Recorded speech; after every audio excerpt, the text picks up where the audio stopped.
ସମ୍ମାନନୀୟ ଅଧ୍ୟକ୍ଷ ମହୋଦୟ, ପୂଜ୍ୟ ଗୁରୁଜୀ ଗୁରୁମା ବୃନ୍ଦ, ଉପସ୍ଥିତ ମୋର ଭାଇ ଓ ଭଉଣୀମାନେ, ଆଜି ଏହି ପବିତ୍ର ଗଣତନ୍ତ୍ର ଦିବସ ବିଷୟରେ କିଛି କହିବାକୁ ସୁଯୋଗ ମିଳିଥିବାରୁ ମୁଁ ନିଜକୁ ଗର୍ବିତ ମନେ କରୁଛି।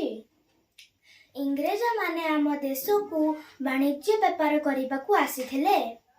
ଆମ ଦେଶର ଲୋକଙ୍କ ମଧ୍ୟରେ ଏକତାର ଅଭାବ ଏବଂ ନିଜର ଚତୁରତାର ପରିଚୟ ଦେଇ ଦୀର୍ଘ 200 ବର୍ଷ ଆମ ଦେଶକୁ ଶାସନ କରିବାକୁ ଲାଗିଲେ।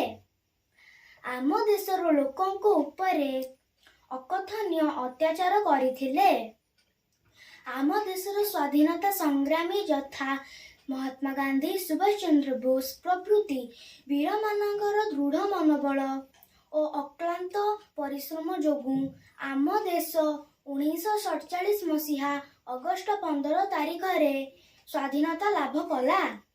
ଡକ୍ଟର ଭୀମରାଓ ଆମ୍ବେଦକରଙ୍କ ଅଧ୍ୟକ୍ଷତାରେ ଆମ ଦେଶର ସମ୍ବିଧାନ 1950 ମସିହା ଜାନୁଆରୀ 26 ତାରିଖରେ ସ୍ୱୀକୃତି ପାଇଥିଲା। ଆଜିର ଦିବସଟି ଆମ ଦେଶକୁ ବିଶ୍ୱ ଦରବାରରେ ସ୍ୱତନ୍ତ୍ର ପରିଚୟ ଦେଇଛି।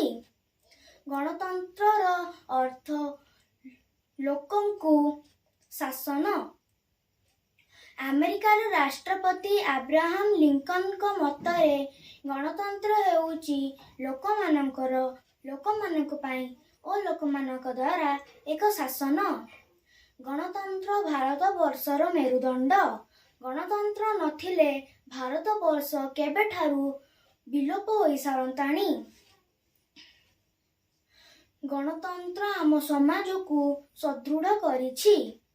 ଆମେ ଛାତ୍ରଛାତ୍ରୀମାନେ ଦେଶର ମାନ ରଖିବା, କୃଷକ ଓ ଯବାନମାନଙ୍କୁ ସମ୍ମାନ ଦେବା।